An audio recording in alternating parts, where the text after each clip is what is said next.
China committed, he was the worst president in the history of our country, by the way, in case anybody has any questions. China committed to over $40 billion of soybean purchases, and that's a commitment. And I asked President Xi if he could even up it. And I think he'll do that. I mean, not a commitment, 40 billion is a commitment, but the soybean farmers are quite happy. Since my successful meeting in South Korea with President Xi, purchases have been made and soybeans are being exported out of the United States to China as we speak. And I say that our soybeans, I told this to President Xi, our soybeans are more nutritious than competitors. Somebody said, is that a Trump statement or is that real? In fact, you know who asked me that question? President Xi asked me that question. He said, really, I had never heard of it. And he was a food purchaser for a long time. But that's what I hear. And Japan agreed to $8 billion in purchases of corn, soybeans, ethanol, fertilizer, aviation, biofuel, and rice. You know, Japan never bought rice from anybody else. It's like a very important thing to them. And they agreed to buy rice, okay? Absolutely. So I also proudly signed into law the largest tax cuts in history, and the one big, beautiful bill, the monumental tax relief bill that is benefiting very, very strongly, benefiting the American farmer. And I think also for farmers, we have, as you know, and we got this, the estate tax, or the death tax, as they call it, on farmers, on small businesses. You don't have to pay it anymore. A lot of farms, would you love your children, and your children are great, and they want to be farmers, and you leave the farm with your children, and a lot of farms are, you know, sort of cash poor, land rich, cash poor, and the kids would go to the local bank or to any bank, and they'd borrow money to pay the estate tax, and they'd end up losing the farm. They go bankrupt, and a lot of death too. You know, literally, because they love their farm and they love their business and they love that way of life, they end up committing suicide. A lot of suicides. We have no more estate tax. How about that? Do you have children? I do. Well, let them know. Now, if you love your children, then it's good. If you don't love your children, you don't have to leave them anything. It doesn't matter what I just said. They're still young. I still love them. I have a feeling you love your children. I still love them. I have a feeling you love your children. But the estate tax is a very big thing, so you don't have estate tax. You die, you leave your farm or whatever, or small business to your children, you don't have to pay estate tax. It seems to affect the farmer more than anybody else, because you can have a farm that's very valuable, and therefore you have to pay a big tax, but it's not a big value in terms of cash. Maximizing domestic farm production is a big part of how we will make America affordable again and bring down grocery prices for American families. And again, these are prices that we inherited. When I left, we were doing incredible. In 4 years, what they've done to this country in so many, and not even mentioning the border and the criminals allowed into our country and all of the other. So I just want to say it's a tremendous honor being with you. I'd now like to ask Secretary Rollins to provide some of the details, followed by Secretary Bessent, Director of the National Economic Council, Kevin Hassett, Senator Bozeman, Representative Scott, and then we go to a couple of the farmers' representatives, but we'll all get involved a little bit. You can speak. Anybody is shy to speak in front of the press, and I don't blame you if that's the case, but farmers, Court Hollop and Merrill Kennedy will say a few words also, and then we'll have a little discussion, okay? Madam Secretary. Thank you to the greatest boss in the world for a long time now. It's just an honor to be here. I'm going to keep my comments very short because I really want to make sure that you and the world gets to hear from our farmers. So a couple of quick points. Number one, this country and our farm economy is facing a crisis that we inherited that most of these farmers have not seen in their lifetime. Profitability is down. It's just one crisis after another. When we came into office, sir, when you did and you were sworn in on January the 20th, as you mentioned, not one new trade deal had been struck in 4 years. The cost of inputs for our farmers Fertilizer up 36%, manual labor up 47%, interest rates up 73%. When you combine the cost of inputs for our farmers married to no new trade deals, and then you're facing an administration whose priorities were DEI, climate change, putting the farmer aside. I mean, it was an absolute war on agriculture and on our rural communities. That all changed on January 20th. So as, sir, we are working, and you have been just so resolute. I mean, these are our people. Rural America is the fabric of our country. This is the way of life that preserves the American dream for the next 250 years as we celebrate the first 250 years. So we began to go to work immediately. What these elected officials sitting across from us did with the One Big Beautiful Bill, with a lot of help and direction from you, was the largest investment in rural America in any of our lifetimes. We will begin to see that effectuated next year in 2026. As we have fought to bring input costs down, you have talked about, and even this weekend did an executive order, signed one, on looking into the reason that so much of these costs have been driven up over and over. Equipment, again, fertilizer, seed, et cetera, et cetera. We have to make sure we understand why that is. And then the continuing of the additional trade deals across the world. And no longer will America be held and beholden to the regime of other countries' tariff infrastructure. Instead, we are moving our products out across the world.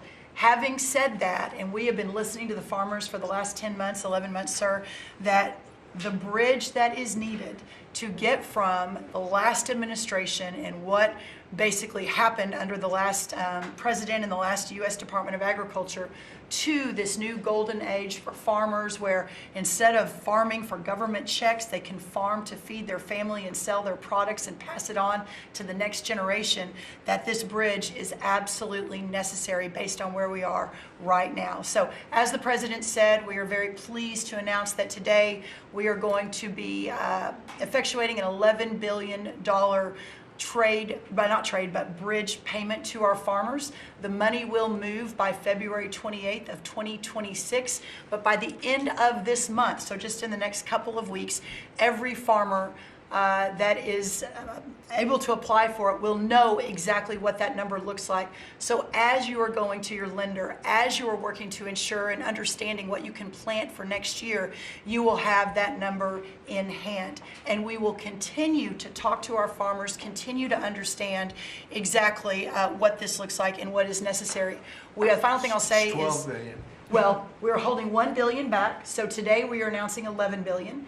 We are holding $1 billion back just to ensure that we are covering. So today's announcement covers all of our row crops, but some specialty crops and others that we are still working with to best understand where they are in the farm economy and ensure that we're making every forward-moving position that we need to. And then finally, as we move to this new golden age for agriculture and for rural America, as we continue to fight for these farmers and ranchers, their way of life, and those that are represented here represent hundreds of thousands of farmers across this country. Just know that this president, I have never been around anyone who every time we talk, he asks, how are my farmers? Every single time. So we will never stop fighting. We will make sure that we're doing everything we can to ensure the next 250 years is just as bright, if not brighter, than the last. So thank you, sir. Brooke. Thank you. And this money would not be possible without tariffs. The tariffs are taking in, hundreds of billions of dollars, and we're giving some up to the farmers because they were mistreated by other countries for, I don't know, maybe right reasons, maybe wrong reasons. They weren't. They were trying to show us something, and it's really worked out really well. But because of the tariffs, this is possible. The other thing I'd like to add before going to Scott, and I think it's very important, we're going to also give the tractor companies, John Deere and all of the companies that make the equipment, we're going to take off a lot of the environmental restrictions that they have on machinery. It's ridiculous. I know because I buy a lot of that machinery for different things. We have a lot of big clubs with, hundreds, thousands of acres. And I buy a lot of stuff, and you buy it, it's got so much equipment on it for the environmental, it doesn't do anything, except it makes the equipment much more expensive and much more complicated to work, and it's not as good as the old days. And we're going to take a lot of that nonsense off of the equipment, which is going to reduce, and we're going to do it, and we're going to say you're going to reduce the prices. We're not going to do it and they're not going to reduce. They're going to have to reduce their prices because farming equipment has gotten too expensive. And a lot of the reason is because they put these environmental excesses on the equipment, which don't do a damn thing except make it complicated, make it impractical. And you really have to be, in many cases, you need about 185 IQ to turn on a lawnmower now. So we're going to take that off, that crap off that they put on Biden mostly. And we're going to take that off. So that's going to make a big, that'll bring down the equipment prices a lot. That's right. And we're going to do that immediately. You're going to work with Lee Zeldin, who's not here, he's doing a fantastic job, and Lee is going to work that out. And that would be most of it. It's crazy. The machines, they're always under repair because they're so complicated that you can't fix them. The old days you used to fix it yourself. Now you can't do that. You have to be a PhD from, let's say, MIT. Okay, so we're going to get that done. Scott, please go ahead. Good. Thank you, Mr. President. Thank you to the farmers to join us today. And I will tell all of you here that when either in person or when we are on a call with President Xi, the first thing the president asking for is more soybean purchases. That's right. We don't talk about geopolitics. We don't talk about trade. It's about soybean We purchases. don't even say hello. We immediately start. Soybean. We start with the soybean, please. Could you do a little? It's always could you do a little more? So, and I think President Xi has heard President Trump. This group represents an American way of life that has fed our nation in its spirit for hundreds of years. You are the caretakers of the most productive agricultural country on earth. You drive hundreds of billions of dollars in exports, support millions of jobs, and keep America's economy running strong. And this administration is committed to keeping it that way. By putting farmers first, President Trump is ushering in a new golden age for agriculture. The President's $11 billion relief package for America's farmers comes at a critical time. These direct payments will give producers the breathing room they need to market this year's harvest and plan for next season.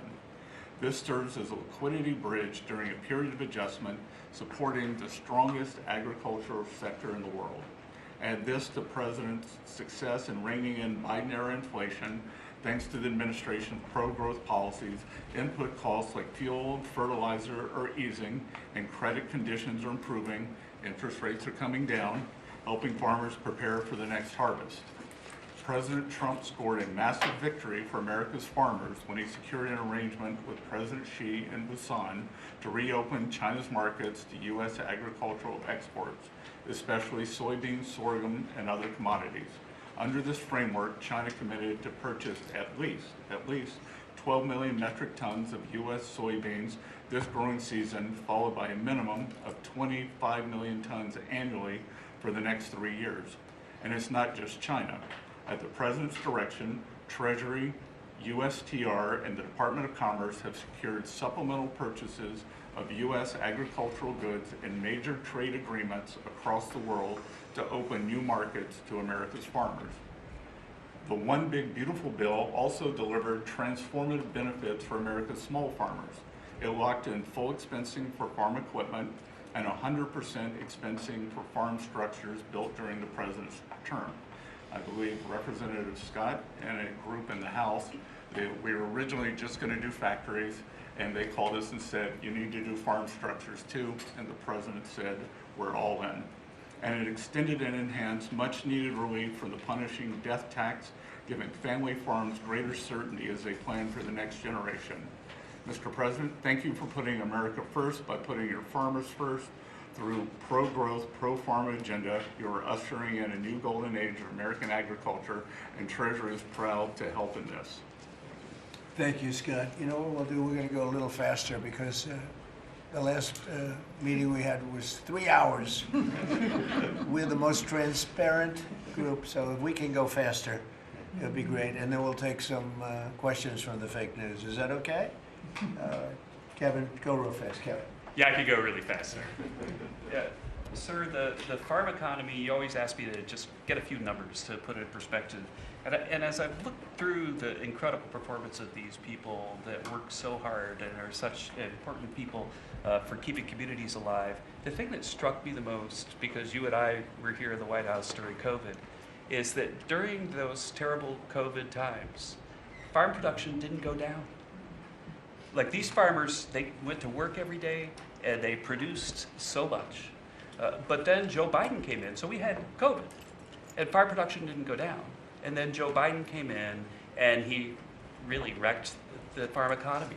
And so during Biden's term, 150,000 farms closed, sir. 150,000 farms closed after we went through COVID, and we didn't have a problem.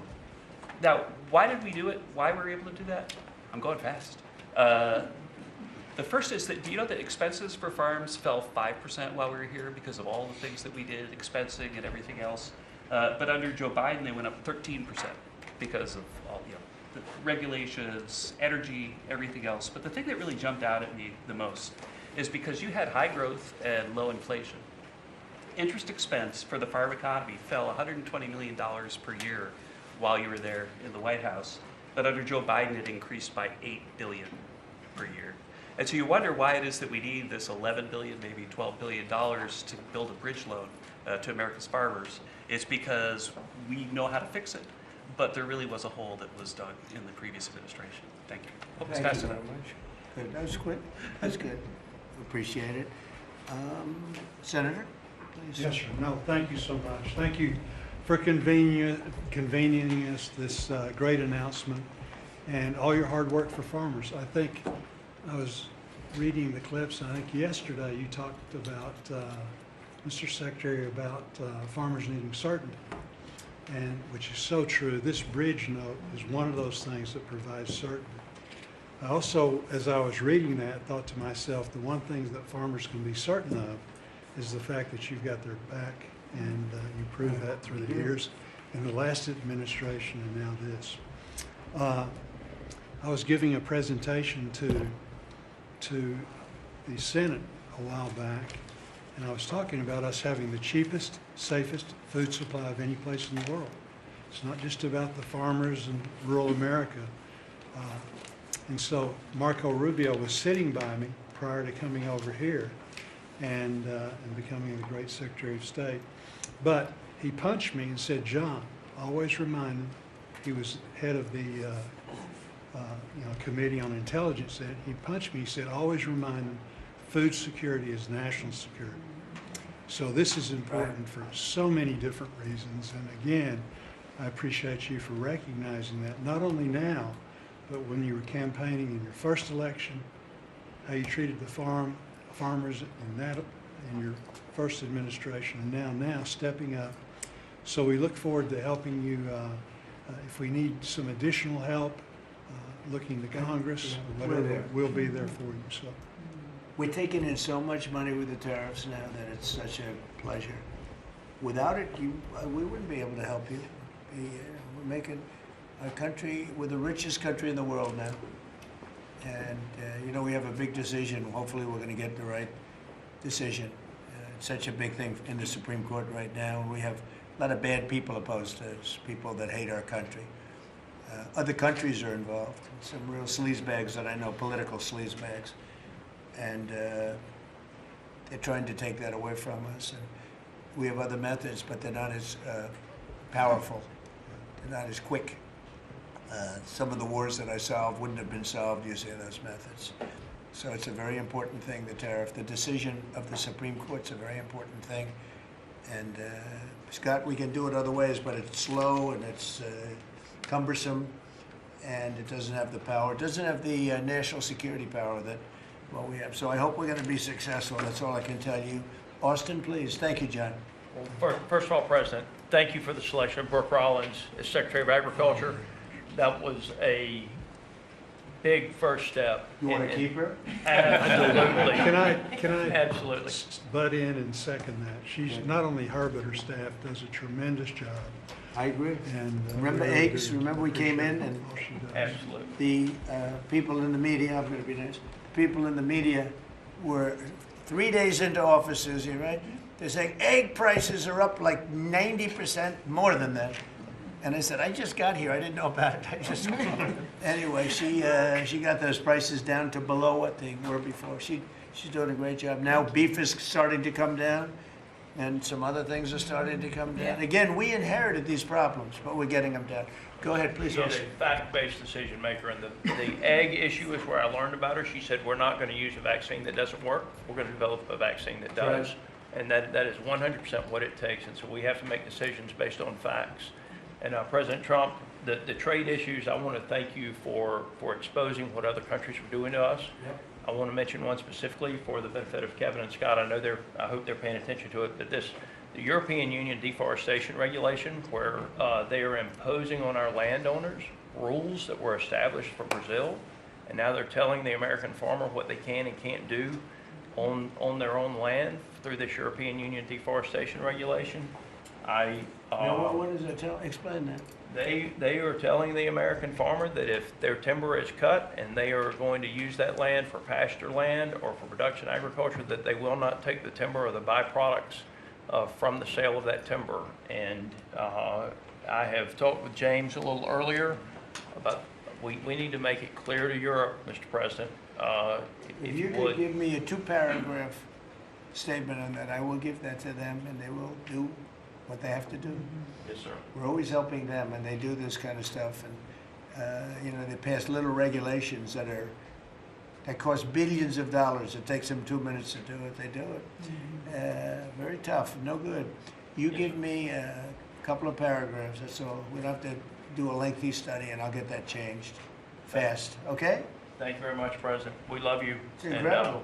It's incredible. I mean, every day it's something else.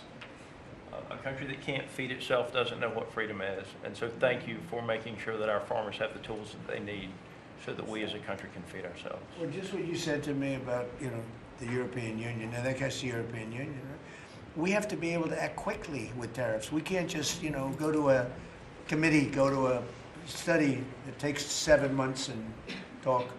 We got to be able to act quickly. So thank you very much. Thank you. John? So, thank you.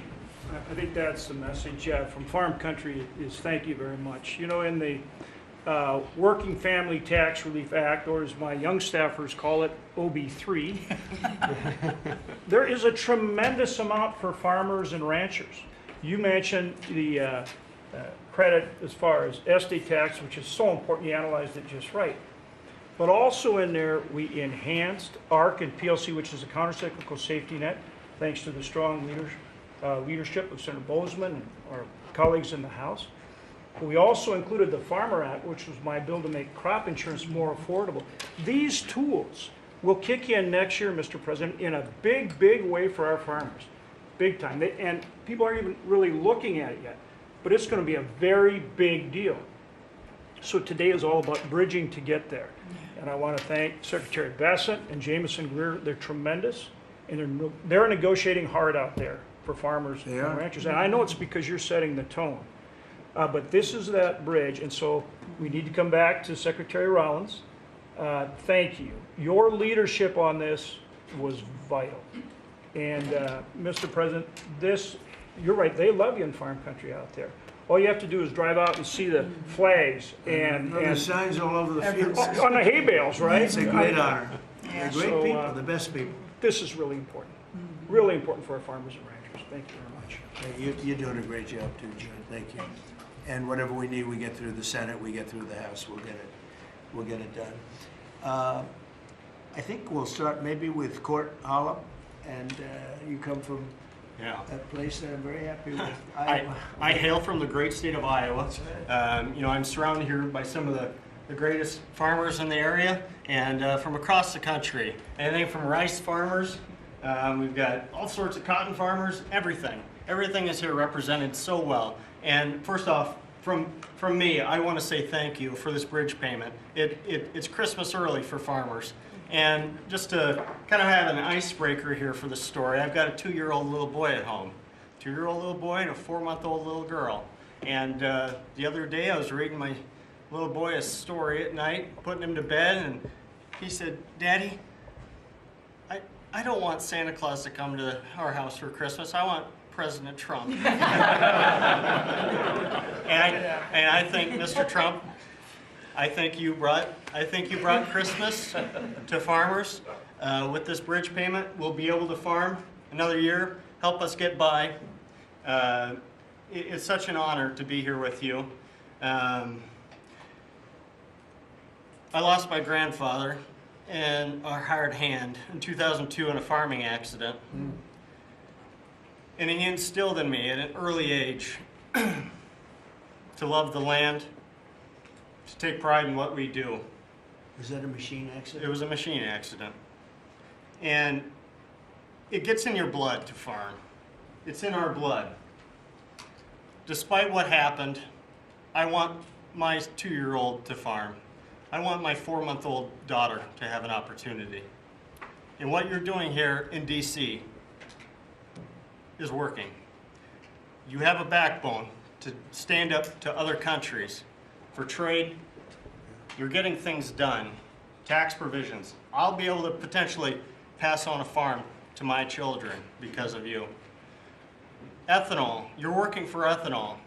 Trying to get E15 year-round. We're dealing with California, Prop 12. Let's continue to work on that. I think we can have a lot of domestic product used here in the country, and we can keep America first, and you're good at that. That is who you are, and if we keep that E15, you could have the biggest... E15 is a big deal? E15 is a great deal, year-round. Okay. You could have the biggest stamp. I did that. Trump did that, and we would thank you. Farmers would love you more than anything if we could continue that. Continue to use domestic product, use the byproducts, and even be able to export to other countries. And so what you've done here, and just having us here in the White House with you, sitting beside the Secretary and all these other great individuals here, what a true honor. And I will take pride in this meeting, and I will take this home for many generations to come. And because of what you're doing, hopefully them generations can stay on the whole land farm. Well, we're going to bring you into the Oval Office when we're finished, okay? The farmers, That'd be nobody amazing. else, just the farmers. And we'll take some pictures. Our representatives also. We have to let them, because they're doing a great job, John and Austin. We appreciate it. You're doing a great job. Meryl, go ahead, please. Tell us about rice. Rice. Well, thank you, first of all, for inviting me here. And my friend, the secretary, you have an incredible lady right here. She really is. Along with being a mother of 3 and a wife, I run my family's agribusiness, Kennedy Rice Mill, in a little town called Merage, Louisiana, about 1,000 people in the northern part of the state. We employ around 150 people taking rice from the field to a finished product, supplying some of the largest food companies that many of you would know here domestically, but also abroad. And my sisters and I, because there is 4 of us, right? I'm the youngest of 4 daughters, started our own rice brand a few years ago to just tell the story of American agriculture that hadn't really been told before. But I wish I was here under better terms. I'll tell you, I think the rice industry thanks you sincerely for what you have done for the California rice market into Japan. It has been monumental for our industry. But us in the South are really struggling. I mean, this is not just a crisis. I would say it's almost a market dynamics that really are true in an anti-competitive nature, right? So it follows what you sent out this weekend. And we do believe that countries are dumping rice into this country today. We've never seen imports this great. Which countries? India, Thailand, even China into Puerto Rico. Puerto Rico used to be one of the largest markets for U.S. rice. We haven't shipped rice into Puerto Rico in years. So this has been happening for years. This didn't start during your administration, but unfortunately, we're seeing it in a much bigger way now. The tariffs are working, but we need to double down because You want more? I mean, I well, understand. they're cheating, right? They're Yeah, no. not. They're just Could I ask- subsidizing and then Scott, and then India. they- Tell me about India. Why is India allowed to do that? They have to pay tariffs. Do they have an exemption on rice? No, sir, we're still working on their trade deal, so we'll. Yeah, but they should be dumping. I mean, I heard that from others. You can't do that. There's a WTO case against India Give me right now. give me the countries if you could. Go ahead. India. Who else? So Mark it India, down. Which is good. Yes, sir. India, Thailand, China into Puerto Rico, not into the continental U.S., but into Puerto Rico. Those are the main culprits. So Puerto Rico used to do a lot of business, and now you're 100% Puerto Rico was U.S. based, all right. and So now easy to it's. settle.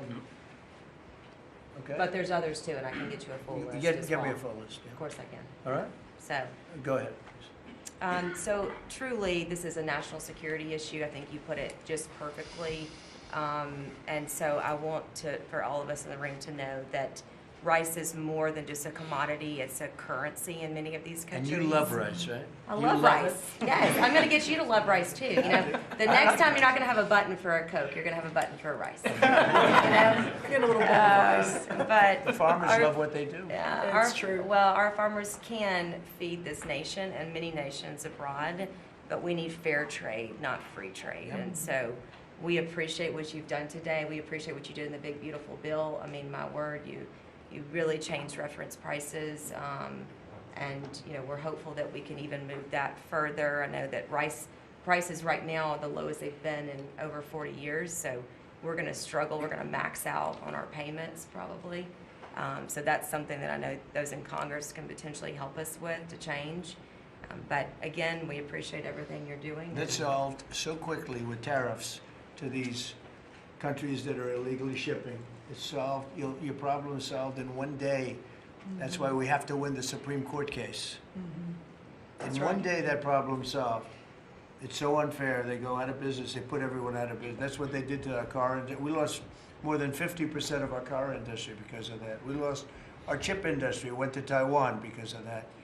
If you had a president that said, no, you can't do that, it's 100% or 200% tariff on chips if you make them outside of the United, we would have never lost our chip industry. But we're going to have 40 or 50% of it back very shortly because they're all coming in now from Taiwan. They're building chip companies. But it's the same thing with rice. Thank you, darling, Yeah. very much. Thank Really you. nice. Well, it'll be good. We'll Thank you. get it solved very quickly. We just need the countries. We just give us the names of the countries. Yeah. Tariffs, They again, own it the solves largest the problem in 2 minutes. Yeah, they've bought the largest brands at retail too, right? So they have an incentive to subsidize their products so that they can keep it on the Yeah, shelf. who did that? The Indians own the two largest brands. All right, then we'll take care of it.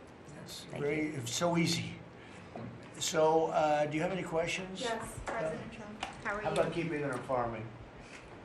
Well, your team answered Supposed all to of my questions on votes. farming, but I do. Something. Do you have a farm Mr. question? President, in the interest of affordability with this aid package, I assume that that's something you want consumers to see before midterms next year. How quickly will that affect prices at the grocery store? Well, I think the prices are going to be going down already. I mean, the prices are way down. We brought prices way down from what it was. We inherited high prices. We inherited the biggest inflation in the history of our country.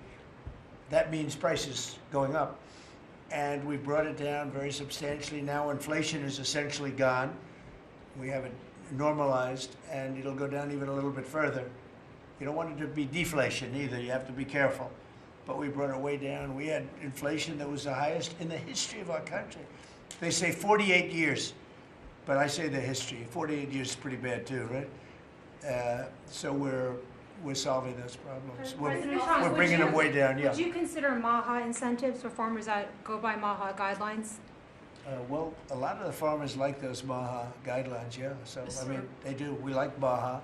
How do you feel about Yeah, that? let me answer that. So this is another reason, I didn't mention it, but this is another reason I think that what we're moving into is a golden age for agriculture. As Secretary Kennedy and I, and across our cabinet with the president's leadership, focusing on making America healthy again, the undergirding foundational effort in that is our agriculture industry. It is our farmers and our ranchers. So as the new dietary guidelines come out in early January, where USDA alone spends $400 million a day on nutrition programs, that's a whole other SNAP, fraud, et cetera. But when you think about what a market mover that is, as we begin to move the market toward more locally produced, American-made, healthier products closer to the schools, the hospitals, etc., you again begin to open up so much of the market for the great products produced by these farmers instead of ultra-processed foods out of a box. So there's a lot that's going to be coming on that as well. I'm really excited. President, I have one more question. It's not related to farming, but if you'll entertain, I'm Kara from Lindell TV, Kara Kashnov, and I'm not fake news, just so you know. And everybody's talking about the pipe bomber over the weekend, the suspect that was taken into custody. I reported on Biden's kangaroo court for 4 years, and this is an important question to me. Everyone knows that J6 was a Fed's direction to set you and your supporters up. So my question is, what's your gut instinct about the new pipe bomber suspect taken into custody? Does your instinct tell you that he acted alone? And also, Mr. President, how do you feel about the lead prosecutor on the pipe bomber case? Jocelyn Ballantine is the same prosecutor that allegedly asked the J6er to lie to frame you for J6 when you did nothing wrong. What are your thoughts? Well, thank you. I really appreciate that question. It's sort of a statement, and I appreciate it very much. Jocelyn is being looked at. They all have to be looked at. What they're doing is so bad. This was a whole Democrat hoax. The whole thing was a Democrat hoax, and it's all being looked at. I appreciate that. Is this the final aid package, Mr. President, or is more expected? Is this the final aid package, farm aid package? It depends on where we go. China's buying a lot. Other countries are buying a lot. And, you know, the interesting thing about the farm, they don't want aid. They want to just have a level playing field. No, please. I've seen that more with farmers than anybody else, any other industry, right, Deb? Right. We've seen it more with farmers where I've had meetings like this, primarily in the first term, and we did a great job. We turned it around. This is going to be the golden age. But the farmers don't want aid. They want to have a level playing field, because if they have a level playing field, they'll do better than anybody else. They're better than anybody else. Our product is incredible. Our machinery is incredible, right? I mean, we do have the best machines. It's a very big statement I made, though. The environmental excess that we have put onto our tractors and all of our machinery. Do you all agree with that, by the way? You don't agree. It's got to go. It doesn't do anything except make the machines break all the time. Yeah. And I must say, I like to buy old machinery. I said, buy old, Yes. because it's better. The new stuff is terrible. It never works. Never works. Mr. President, you said that you would have no, Listen to Mr. this. President, you said you would have no problem with releasing the full video of that strike on September 2nd off the coast of Venezuela. Secretary Hegseth I now didn't say says, that. You said that. I didn't say that. This is ABC fake news. you said that you would have no problem releasing the full bit. Okay, well, Secretary Hegseth, Whatever Hegseth wants to do is okay with me. he now says it's under review. Are you ordering the secretary to release that full video? Whatever he decides is okay with me. So every boat we knock out of the water, every boat, we save 25,000 American lives. That was a boat loaded up with drugs. I saw the video. They were trying to turn the boat back to where it could float. And we didn't want to see that, because that boat was loaded up with drugs just like everything else. But every boat we shoot down, and I don't know if you know, we're 92 or 94% down in drugs coming in by the sea. And we're trying to find who are the 6%, because I don't know, people aren't liking to drive boats right now loaded up with drugs. But every single, think of that, every single boat we shoot out, on average, we save 25,000 American lives. Do you feel okay about that, Court? Keep us safe. Okay, I know my man. What about you, Bill? Are you okay with I'm that? totally fine with Are you that. committed to releasing the full video? Didn't I just tell you that? You said that it was You're up the to most Secretary Hegseth. obnoxious reporter in the whole place. Let me just tell you, you are an obnoxious, actually a terrible reporter, and it's always the same thing with you. I told you, whatever Pete Hegseth wants to do is okay with me. Touching on the midterms, and I just have a quick question. There's at least 20 House Republicans who have either said they're going to retire or not run again. Do you And have any Democrats concerns also, about the and Democrats Right. also. Do you have Well, any? why don't you mention them? How many Democrats are going Well, to retire? do you, How many well, Democrats? that's what I was going to No, ask no, you. but Do you why don't have you tell me any the number of concerns? Democrats too? You Well, tell me are about. you concerned about the narrow margins? And No, I'm not concerned. I think we're going to do well. Is among them, and We will have the National greatest candidate economy. Bruce Blakeman, who you know as well, is considering running for We're going to governor. have the greatest economy in history. How many Democrats are retiring? How come you only know the Republicans but not the Because I Democrats? came prepared to ask you a question about. No, you're do you have- unprepared, because you should know the Democrats. You're totally unprepared. Go ahead. Well, can I ask a quick follow-up Who you with? about? Who you with? I'm with New York Newsday, and I also have a quick follow-up. Congresswoman Elise Stefanik is among those who is running for New York Great. governor. She's great. Bruce Blakeman, who you also know He's is also National- great. Are you planning on making any Well, I'll endorsements? think or about it, any but he's choices great there? and she's great. They're both great people. We have a lot of great people in the Republican Party. Go ahead. Can I get back to farming? Yeah, So you, you talked about the profitability issue, the machinery playing a role in that. I know Right. fertilizer plays another role in that. A Right. lot of that, the way I understand it, it comes in from Canada, different countries like that. What are we doing to bolster domestic fertilizer production to help make that more affordable? And then I think that will transition Well, one down of the pipe. things, a lot of it does come in from Canada. It does. And so we'll end up putting very severe tariffs on that if we have to, because that's the way you want to bolster here, and we can do it here. We can all do that here. But I would say what you do, you put very severe tariffs on from coming into other countries. You'll be making your own fertilizer very soon. In fact, Secretary Burgum, this cabinet is so remarkable. Instead of just seeing each other every month, we're literally talking every day, multiples of times a day. But our Secretary of the Interior, I, and Secretary Besson and others, we have a whole plan in place, including the reshoring of fertilizer and the opportunity to do it in America. Having said that, we've also, per the President's guidance, issued a directive. These fertilizer companies, the seed companies, the equipment companies, all of the above, as our farmers have struggled year over year, the meat packing companies continue to make, a lot of money, hand over fist, a lot of foreign-owned companies. So that's why the President has been very unequivocal in saying we got to figure out why all these input costs are skyrocketing and all of our farmers are struggling, which we're going to do. So That is a when they great take- question and When very they take like important. fertilizer out of the country, all of a sudden we don't do it anymore. Then they start charging and sending the, very high prices from other countries, whether it's Canada or somebody else. We're not going to let that happen.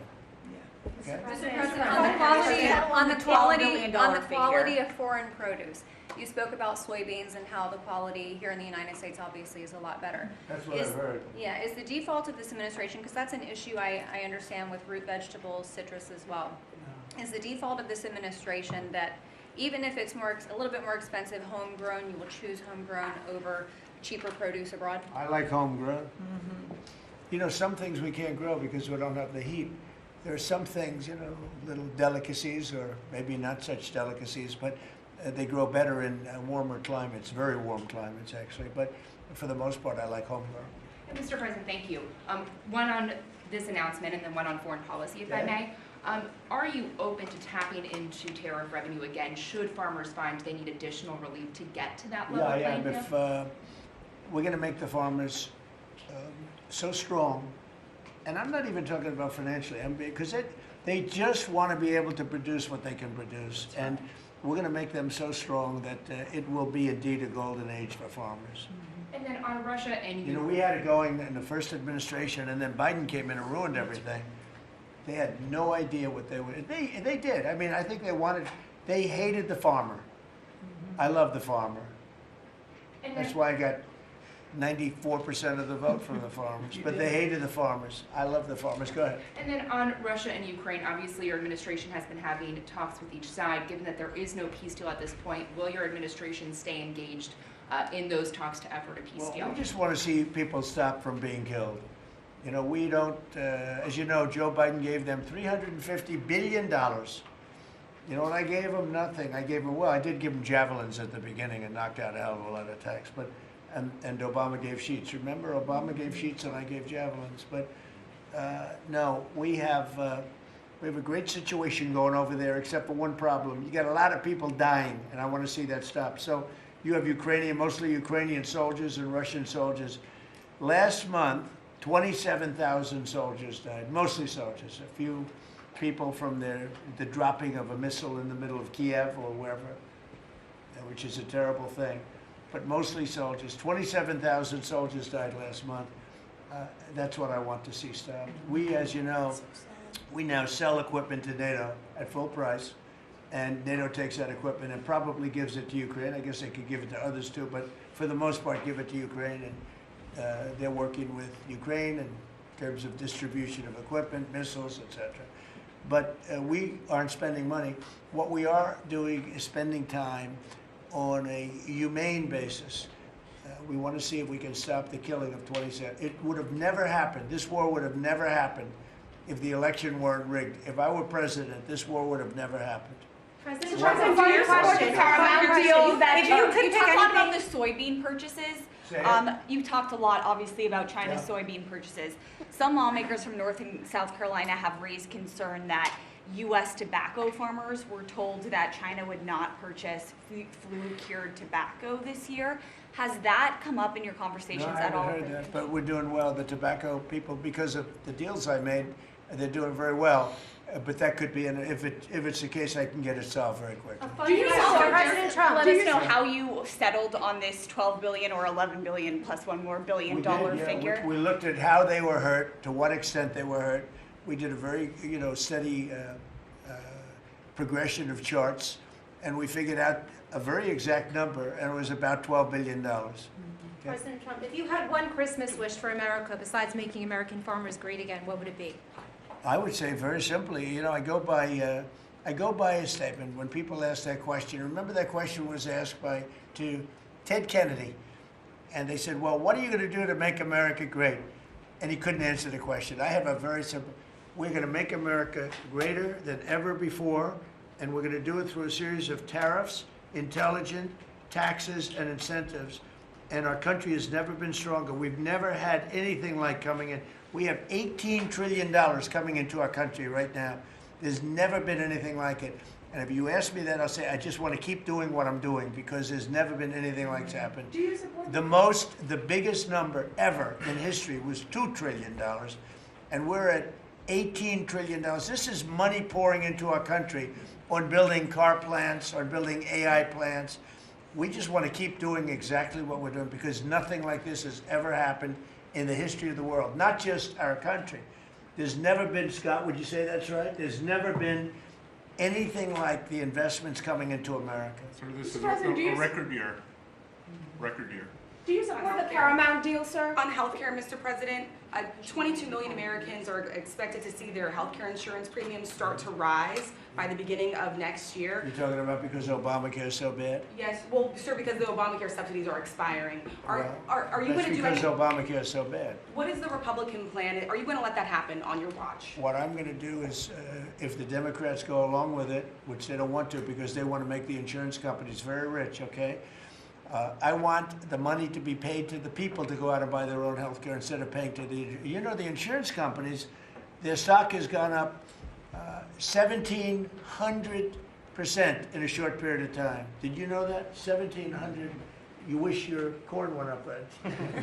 But the insurance companies' stock has gone up by 1,700%, 1,800%. They're taking in trillions of dollars. I don't want to pay the insurance companies anything. And I know a lot of them, but they're owned by the Democrats. And the Democrats have, Obamacare is a setup to make insurance companies rich. And I want to pay the people, and I want the people to go out and buy their own health care. And that's what we want to do, and that's what the Republicans want to do, because Obamacare is a disaster. And I said it 5 years ago, 4 years ago, 3 years ago, it was always a disaster. It's bad health care that's too expensive for people. And now your premiums, and you said it better than I said it. You said the Obamacare premiums are going to go up. They're going way up. And what I want to do is have the money. And you know who's getting that money? A lot of it is the insurance companies. I want the people to get the money and go out and buy their own health care. And everybody wants that, right? Okay. When Mr. President's putting that bill on the floor, sir. Do you have any reaction on the fine that was imposed to X by the European For what? Union? To X, to the platform X, the fine Wow, that the that European was Union pretty imposed? amazing. You're talking about, is that European Union or is it, who did that? European Union or UK? Yeah, the European Commission. Whoa, that's a nasty one. Do I you don't consider it know. an attack? Elon has not called me to ask for help on that one. But no, that's a tough thing. I don't think it's right. No, I don't think it's right. I don't see, how they can do that. No. I'm not, I'll speak about it later. I'm going to get a full report on it. Look, Europe has to be very careful.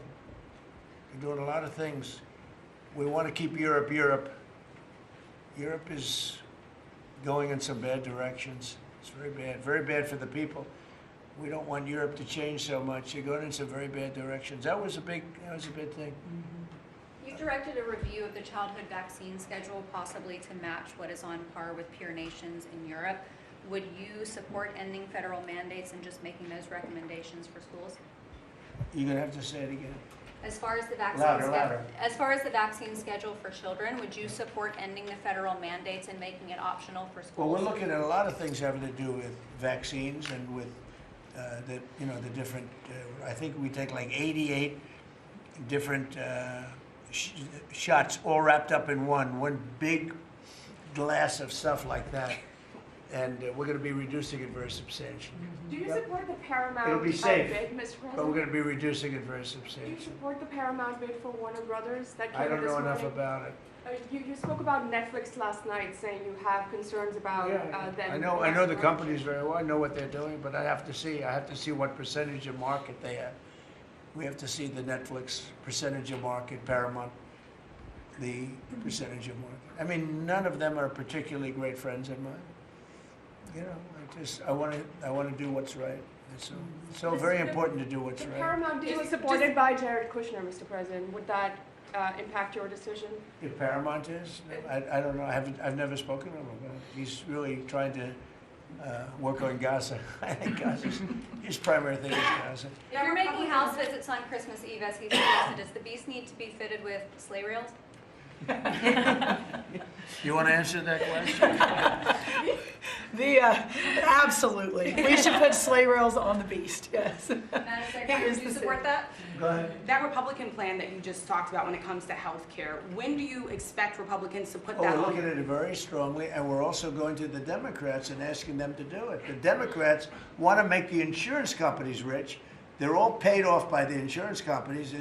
A tremendous amount of the insurance company funding goes to Democrats. Why don't you ask that question of the Democrats? Because I would love to do it. I'd love all of the money to go to the people. They go to the people. You know, I put that out 2 weeks ago. It became #1 viral. People love it. I want the money to go for healthcare, to go to the people and let the people buy their own healthcare through an account. They can buy their own healthcare. And everybody loves it, except for the Democrats. And you know why they don't? Because they're paid off by the insurance companies.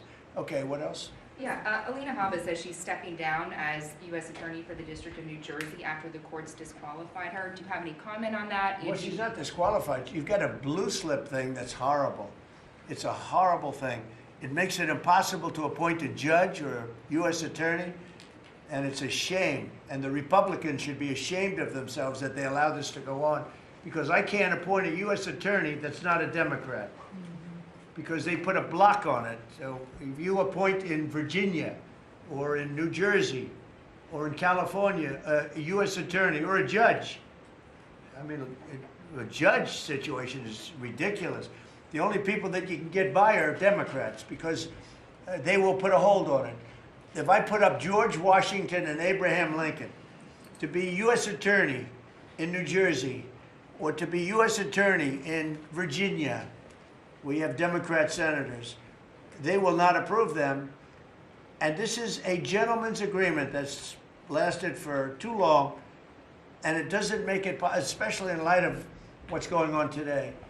It means you can't appoint a Republican U.S. attorney, and we don't play the same game with them, but they do.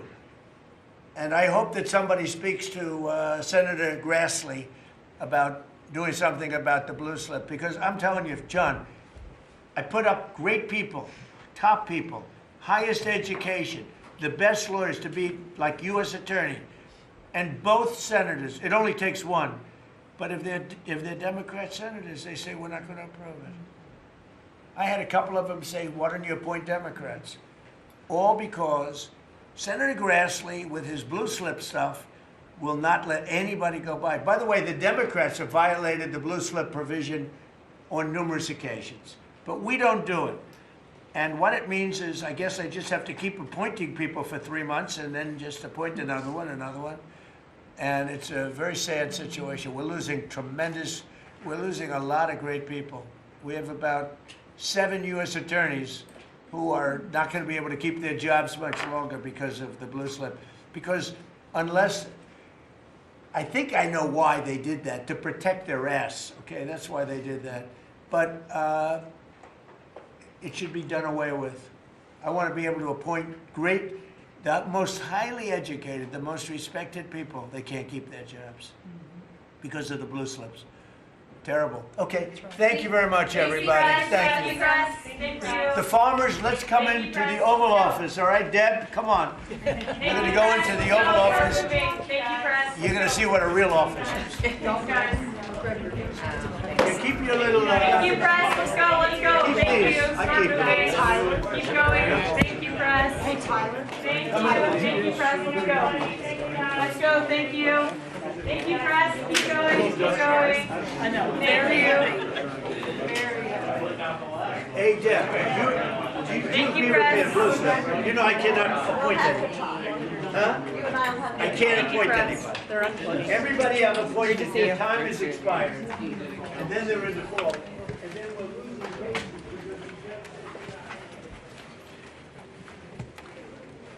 Ken?